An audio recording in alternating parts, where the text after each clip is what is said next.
오늘 주시는 하나님의 말씀은 잠언 2장 11절부터 15절. 할렐루야. 2장 오늘은 11절부터 시작이 됩니다. 2장 11절을 보시면 우리 성경으로 근신이 너를 지키며 명철이 너를 보호하여 라고 되어 있어요. 원문은 이렇습니다. 신중함이 내 자신을 지켜줄 것이며 이치를 깨닫는 것이 너를 보호하게 될 것이니라. 자, 11절에서 지금 뭐라고 말씀하시느냐면 11절 이후에 하나님께서 몇 가지 말씀을 주실 거예요. 이 말씀을 잘 받아서 너희가 신중함을 가져라. 이 신중한 게 뭡니까? 이렇게 나대지 아니하고 또 서두르지 아니하고 함부로 이렇게 무엇을 결정하거나 평가하거나 판단하지 않고 약간 좀 떨어진 위치에서 그 일의 추이를 살피고 또 정황을 이렇게 파악을 하는 그런 자세, 그게 신중함입니다. 우리는 대개 한두 가지 일들을 당할 때 짤막한 생각으로 그 일을 자꾸 보게 됩니다. 그것이 진짜인지 아닌지 모르겠지만 그 꿩 사냥에 관한 얘기를 들어보면 우스꽝스러운 게 있습니다. 꿩은요, 이렇게 매가 나타나면 머리만 땅에다가 푹 파묻고 숨는데요. 진짜인지 아닌지 제가 모르겠어요. 매가 이렇게 하늘에 뜨면 이 매가 굉장히 공포스러운 존재인가 봅니다. 새들에게는. 그래서 매가 딱 뜨면 꿩들이 막 사시나무 떨듯이 떨면서 숨어야 되잖아요. 그럼 몸을 숨기고 우리 인간들 같으면 고개를 이렇게 내놓고 꿩이 지금 매가 지금 어디까지 왔는가 그걸 살피면서 자기 목숨을 추스려야 되잖아요. 안 보면 되는 줄 알고 고개만 푹 숙이고 있대요. 그러니까 몸뚱아리는 다 나와 있는 거죠. 우리 신중하지 못할 때도 이와 비슷합니다. 그저 그 사람이 안 보면 또 이 일에서 나만 안 보면 되는 줄 알아요. 나만 안 보이는 게 아니라 내 몸이 안 보여야 되잖아요. 몸통은 그대로 내버려 놓고 눈만 가리면 되는 줄 알아요. 애기들도 그래요. 애기들도 가만 보면 숨어 그러면 눈만 탁 가려요. 그러니까 이 신중하지 않은 사람들은 인생도 그렇게 생각합니다. 여러분 기억하십시오. 하나님이 이 세상을 사는 동안에 우리를 인도해 주시고 이끌어 주세요. 주님이 몇 가지를 말씀하셨는데 우선 우리가 세상을 사는 동안에 아무리 어렵고 힘든 일을 겪더라도 그 일로 인해서 우리가 끝나는 게 아니에요. 감당치 못할 일은 없어요. 다 감당할 수 있기 때문에 하나님께서 우리로 하여금 이 땅에 이렇게 살 수 있게 배려해 주시는 거예요. 우리는 지나온 세월을 이렇게 돌아보면 큰 일들이 많이 있었다고요. 세상에 일어난 큰 한번 사건들을 보실까요? 이 시간에 얼핏 생각나는 걸 보면 옛날에 무슨 삼풍백화점 붕괴 사건, 또 성수대교가 무너진 사건, 대구 지하철 그 화재 사건, 이런 걸 통해 가지고 무수한 사람들이 죽었고, 야, 큰일 났다, 큰일 났다. 우리 그런 말 했잖아요. 그랬다고 해서 나라가 망했나요? 또 더 큰 사건을 얘기해 볼까요? 6.25 때 6.25 전쟁. 또 일제 때에 일본 놈들이 와가지고는 우리 왕실을 다 회파하고 우리의 국모를 시해하고 우리 대한민국의 국권을 다 뺏어가 버리고 자기들의 총독부를 세워놓고 대한민국을 자기들 마음대로 좌지우지했어요. 그것도 기간이 길었죠. 그런데 이 나라가 없어졌나요? 우리말이 사라졌고 우리 민족이 없어져 버렸습니까? 아닙니다. 물러간 건 조선 총독부고 일본 놈들이고 또 실패하고 패배한 것은 우리를 쳐들어왔던 공산군들이고 그런 거예요. 또 그 이후의 역사의 과정을 보면 독재자들이 일어나서 민주주의를 탄압하고 이 나라의 앞날이 어떻게 될지 모르게 불투명하게 만들었지만 우리나라가 어디 이 지구상에서 사라져 버렸나요? 그런 일들이 있었지만 힘없는 우리 백성들을 통해서 이렇게 글을 보면 백성들을 민중 혹은 민초 그러는데, 그 민초라는 말은 우리 말이 아니고 일본 말입니다. 그래서 그런 거 쓰면 안 되고 민중이라고 해야 되는 거예요.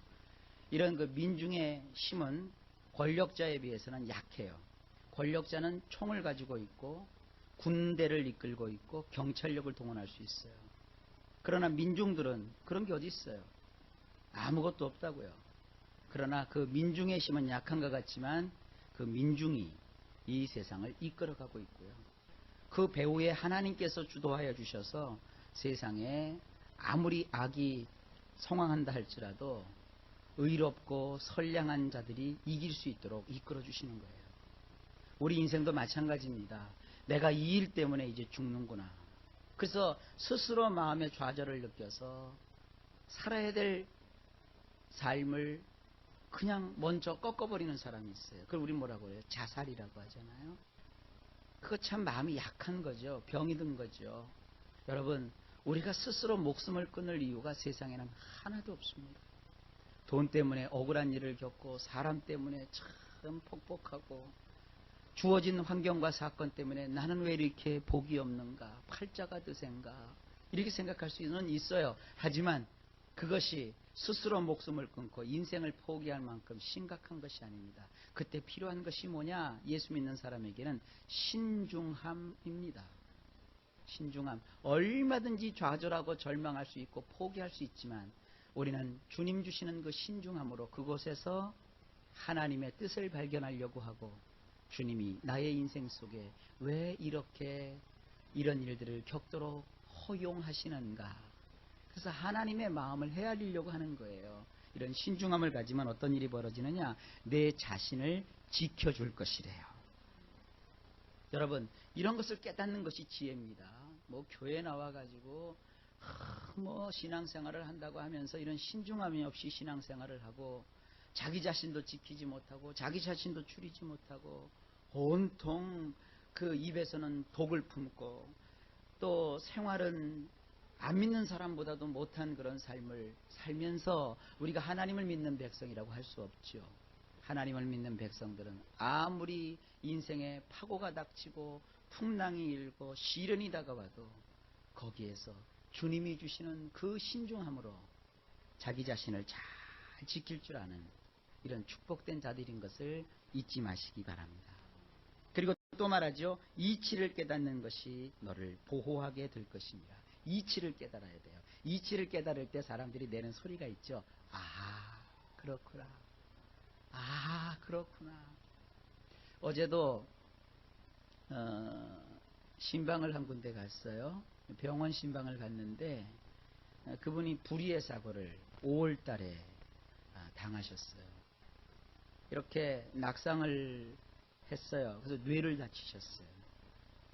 병원에서는 CT도 찍어보고 여러 가지 했는데 큰 대학병원에서 아무 이상이 없다고 그러던데요. 근데 정작 사고를 당한 사람은 너무너무 머리가 아파서 잠을 이룰 수가 없는 거예요.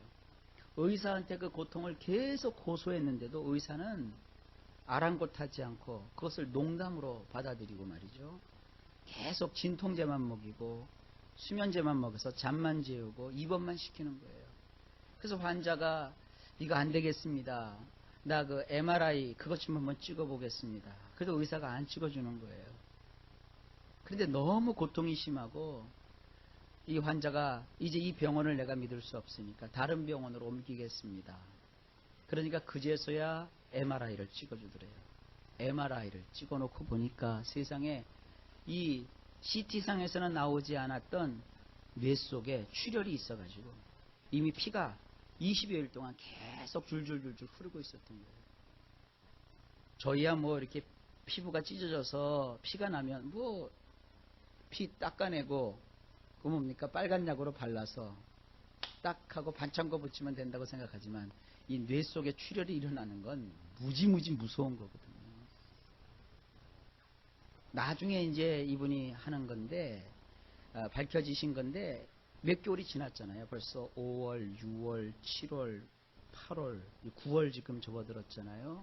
여러 개월 동안에 이 피가 줄줄 흐르고 그것이 만약에 뇌 속에서 굳었으면 전신 불수가 된다네요. 마치 그 풍을 맞듯이, 풍이라는 게 그거잖아요. 이 뇌출혈이 오는 거잖아요. 풍을 맞듯이 그건 손도 들 수 없는 그런 지경이 이를 거라고 그런 얘기를 들은 거예요. 근데 참 감사하게도 아주 최악스러운 경황이지만 하나님께서 그것을 뒤늦게나마 의사는 실수를 했어도 하나님은 실수가 없으시잖아요. 발견하게 하시고 적절한 조치를 받게 하셔서 지금 회복 단계에 있대요. 몇 가지 부족한 것이 있지만 또 주의 종들이 가서 신방을 했고 그분 입에서 이제 그걸 얘기하더라고요. 이렇게 된 것만 해도 하나님의 큰 은혜라는 거예요. 다른 사람 같았으면 이미 한쪽이 마비가 됐든지 어디 다른 데 문제가 생겼을 텐데 그러나 이 과정 속에서 오히려 자기를 도와주신 하나님께 감사하다는 그런 얘기를 해요. 이게 뭐예요? 이치를 깨닫는 자의 모습이에요. 이치를 깨닫는 거예요. 아, 그렇구나. 에휴, 하나님은 믿어도 소용이 없고 기도도 못하고 이런 사람들은 이게 참 미련한 사람들이에요. 그러나 이렇게 신중한 사람, 하나님이 주시는 그 지혜를 깨닫고자 하는 사람은 이치를 깨달아요. 아, 그랬구나. 아, 그래서 하나님께서 나를 이렇게 인도해 주셨구나. 여러분도 이런 이치를 깨닫는 복된 자의 반열에 서실 수 있기를 바랍니다. 그럴 때 너를 보호하여 주신다 그랬습니다. 이제 우리가 신중함을 가져야 될 몇 가지 종류의 사람들이 12절부터 나옵니다. 오늘은 악한 길에 서 있는 사람에 대해서 12절부터 보십니다. 자, 12절을 제가 읽어드릴게요. 악한 자의 길과 폐역을 말하는 자에게서 건져내리라. 12절 원문은 이렇게 되어 있습니다. 악한 길에서 빙퉁그러진 말을 하는 자에게서 너를 건져낼 것이니라. 신중함을 가지고 이치를 깨달으며 살면 하나님이 우리를 지켜주시고 보호하여 주시는데 어떤 방식으로 지켜주시고 보호하여 주시느냐? 악한 길에서 빙퉁그러진 말을 하는 자에게서 너를 건져내신대요. 이 세상은 악한 길에서 빙퉁그러진 말을 하는 자들이 있어요. 같은 말도 곱게 할 수 있지 않습니까? 예를 들어서 오늘 계속 다친 얘기 조금 해봅시다. 어디 길을 가다가 넘어져서 무릎팍이 깨졌어요. 그러면 이렇게 말할 수 있잖아요. 아이고 아프겠다. 아이고 좀 조심해서 걷지. 그래도 어떻게 할 수 없지. 아이고 많이 깨졌네. 이 약을 좀 바르자. 이러면 되잖아요. 그런데 빙퉁그러지게 얘기하는 사람들은 뭐예요? 그러니까 죄를 짓지 말고 살아야지. 부터 시작해서 그 사람을 피비 꼬는 거예요. 그러니까 쉽게 얘기하면 세상 사는 동안에 무슨 조금 안 좋은 일을 만났는데 빙퉁그러지게 말하는 사람은 상대의 그 억장을 막 무너뜨리는 말을 해요. 피비 꼬고 아주 나는 불행한 사람, 운도 제대로 타지 못한 사람처럼 얘기하는 이런 빙퉁그러진 말을 하는 사람, 이런 사람들이 이 세상에 있어요. 그런데 우리가 신중하고 이치를 깨닫게 되면 그런 자에게서 건짐을 받게 돼요. 자, 13절입니다. 이 무리는 정직한 길을 떠나 어두운 길로 행하며, 이 빙퉁그러진 말을 하는 이런 사람들의 특징이 나와요. 13절에 그 원문으로 보면 이렇습니다. 곧 똑바르게 뻗은 지름길들을 떠나서 어두운 길들로 우왕좌왕 다니는 자들에게서 말이다. 악한 길에서 빙퉁그러진 말을 하는 사람들은 똑바로 뻗은 지름길이 있는데 그 지름길로 가지 않아요. 오히려 그 지름길들을 떠나서 컴컴한 데로 가요. 컴컴한 데로. 왜 악한 사람들이 악한 일을 도모할 때 어디서 해요? 백주대낮에 태양 밑에서 큰 소리로 하나요? 아니면 저 그늘지고 음침한 구석에 몰래 들어가서 속살 거리면서 하든가요? 이 악한 길에서 빙퉁그러진 말을 하는 사람들은 동서고금을 물어나고 이렇게 어두운 길 속으로 들어가요. 그곳에서 그들이 말하고 있는 묘안이나 대책은 다 우왕좌왕하는 것뿐입니다. 여러분, 이런 그 악한 길에서 우리를 보호해 주시는 하나님의 지혜를 여러분도 다 받아 누리실 수 있기를 바랍니다. 14절입니다. 행악하기를 기뻐하며 악인의 패역을 즐거워하나니. 이런 빙퉁그러진 말을 하는 사람들은 원문으로 보면 이렇습니다. 14절, 악을 행하는 것을 좋아하며 고집을 피우며 나쁜 일을 즐기는 자들에게서 말이다. 이 악한 길에서 행하는 사람들의 특징이 14절에도 잘 나와 있죠. 첫째, 악을 행하는 것을 좋아해요. 사람이 예수를 믿고 하나님의 자녀가 되었으면 선한 일 행하는 걸 좋아해야 되잖아요. 근데 악을 행하는 것을 좋아하고요. 두 번째, 고집을 피운대요. 어떠세요, 여러분? 예수 믿고 나서 고집이 많이 사라지지 않던가요? 성격이 많이 달라지지 않던가요? 제 경우는 그래요. 하나님의 말씀 앞에 우리는 순종하는 법을 많이 배웠기 때문에 내 고집을 앞세우지 않습니다. 대개 교회에서 회의를 해보면 그 사람의 성격이 다 드러나요. 회의를 하면은 꼭 이렇게 자기의 그 고집을 앞세우는 사람들이 꼭 나타나요. 그래서 그 고집스러운 얘기를 하고 주장을 하게 되면 주변 사람들이 다 마음이 상해요. 그래서 저는 회의를 잘 안 해요. 그래서 회의를 자주 하면 회의에 빠진대요.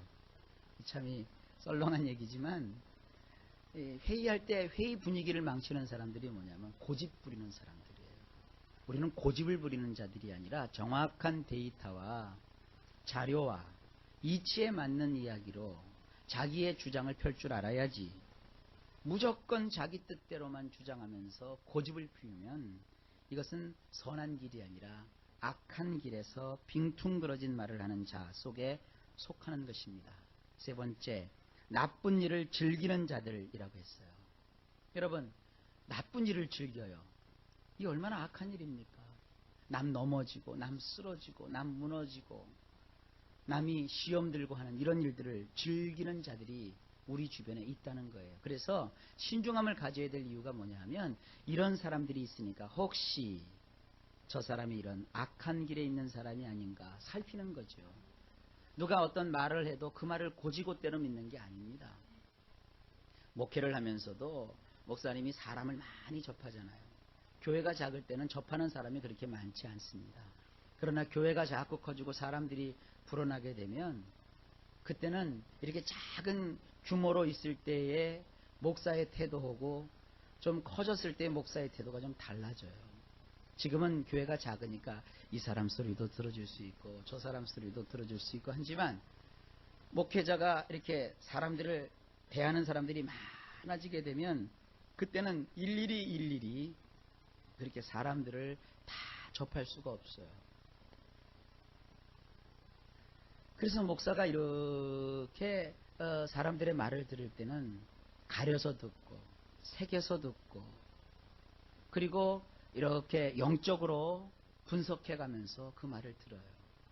그래야 온 성도들이 다 추구하는 하나님이 원하시는 좋은 방향으로 성도들을 이끌어갈 수 있어요. 근데 만약에 목사님이 신중함이 없이 이 소리 듣고 저 소리 듣고 이 말 듣고 저 말 듣고 이리 끌리고 저리 끌리면 어떻게 하겠습니까? 교인들이 우왕좌왕하게 되고 향배를 알 수 없어서 그 교회가 오래 갈 수가 없는 거예요. 이걸 우리 인생에 그대로 적용해 보십시다. 여러분, 우리가 신중함을 가지지 않고 이 말 듣고 저 말 듣고 이 일에 휘둘리고 저 일에 휘둘리면 당최 정신없어서 우리가 가야 될 길을 가지 못하게 되는 겁니다. 그래서 15절에 이렇게 말씀하고 있는 거예요. 그 길은 구부러지고 그 행위는 패역하니라. 원문으로 보면 이렇습니다. 그들의 길들은 배배 꼬였고 그들은 삐뚤어진 인생 행로를 가느니라. 그래서 이 세상에는 이렇게 악한 길에서 빙퉁그러진 말을 하는 자들이 있다. 그들을 대할 때 그들은 배배 꼬인 길을 가고 있고 삐뚤어진 인생 행로를 가고 있는데 신중함을 가져서 그것을 분별하고 또 이치를 깨달을 때 거기에 빠지지 않고 너의 인생길이 보호를 받으며 잘 갈 수 있다라고 하나님이 말씀하고 있는 겁니다. 이렇게 지혜를 여러분들이 이 말씀 속에서 깨달으시기를 바랍니다. 어그러진 길로 가는 그런 일이 저나 여러분들이나 없기를 바랍니다. 하나님의 보호하심이 오늘도 하루 종일 우리와 함께 하시고 복 주심이 넘치시기를 예수님의 이름으로 축복합니다. 기도하십니다.